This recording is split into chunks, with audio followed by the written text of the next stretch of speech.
Virginia, Mr. Griffith, you're recognized to make whatever comments on any amendment you care to address. Well, I could address a lot, but I'm here today to talk about 119, which is my amendment. I'm just appreciative that you all are taking the time to hear us out.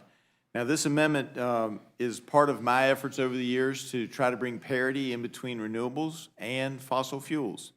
And a lot of people say, well, why would you want to do that? We're not going to be using coal anymore. That's just not true. We have abundant coal resources in our country. We have metallurgical coal and thermal coal. Thermal coal clearly is on the downslide, but not one that we are ready to get rid of as we move to more renewables. And how do we know that? Well, an article appeared within the last few days. One came out this summer, and then one came out October 1st. And I would submit these for the record. Electric vehicle battery factory breathes new life into coal plant, and Panasonic plant will require so much power. Evergy will seek rate hike in Kansas. Now, here's the situation. Without objection. And I'll pass that down. Y'all can pass that down to the folks. And here's what happened. Panasonic is going to build a huge EV battery plant in Kansas. And to do so, they're going to need so much power that the power company there has extended the life of a coal-fired power plant that they had originally scheduled to eliminate, and they're going to expand it. Now, eventually, they're going to move to natural gas for one of the units, but Unit 4 is going to be expanded, and it's going to burn coal at least for 4 or 5 more years than originally anticipated, because we can't move to the renewables without the baseload power to do it. And I would submit to this committee that that's not just in putting the EV batteries in, but as we move to have more and more cars that are electric vehicles, and as the public wants that in some places, and that's fine, that's part of us moving forward, we're going to need to continue to use coal. And so I would submit that as a nation, we need to continue to do a huge amount of research, and that's why I've always been for parity. And this amendment cuts some money from renewables, adds it to fossil, and then sends the remainder into not being spent, or into the reduction of spending account, whichever way y'all want to do it. I thought it was going to have that language in here, but I don't see it. That being said, it's not just the United States. This is something that my colleagues often forget.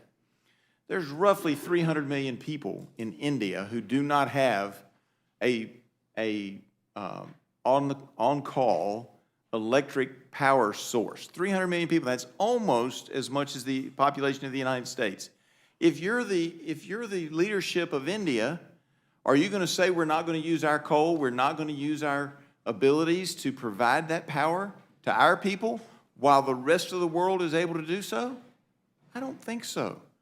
And I don't know how we sit back in judgment of them when they want what we have, and the way to get it for them may very well be to burn coal. Sub-Saharan Africa, a lot of the nations there, they use a lot of solar in some of the countries, and water, but they also use a lot of coal. A lot of times built by plants that have been engineered with old technology from China. And then, of course, there's China. And China's continuing to build plants. If we invest the money in energy, in research on energy for fossil fuels, we can solve these problems for the world. We've already seen that in one experiment at Virginia Tech resulted in some technology that was then licensed to Indian steel manufacturers to make their own coal, which is not as good as ours, a little bit higher quality so they can burn it with a lower carbon footprint. That's the goal long term. We help our country, yes. We also export the technologies so that we can then have a cleaner world. And if you think, well, the rest of the world isn't going to affect the United States of America, let me disabuse you of that thought. Mr. Chairman, these studies are a little bit old now, but they're ones that I've always banked on because they're accurate. NASA did a study of what it takes, how long it takes for air to move from the middle of the Gobi Desert to the Chesapeake Bay of Virginia. It's 10 days. So when they're burning coal and they're not using the technologies we already have or the technologies we hope to discover by putting more money into research, that affects us. It affects our air. It affects the air in my district, which is a long, long way from China.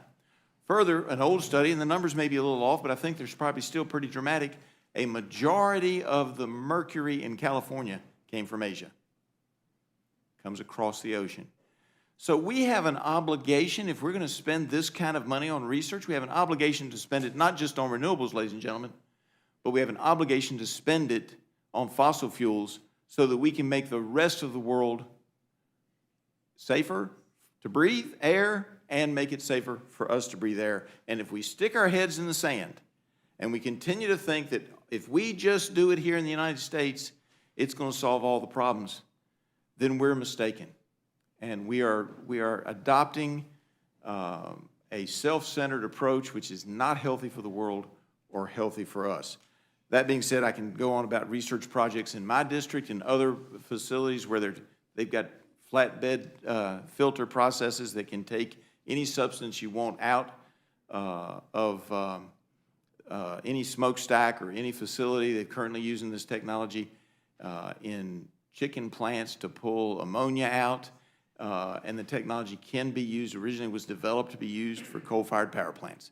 So there's a lot of technology that's floating around out there that we are missing the boat on because we're not going to spend the money to do the research to help the world deal with fossil fuels going forward. And with that, I yield back. Thank you, gentlemen.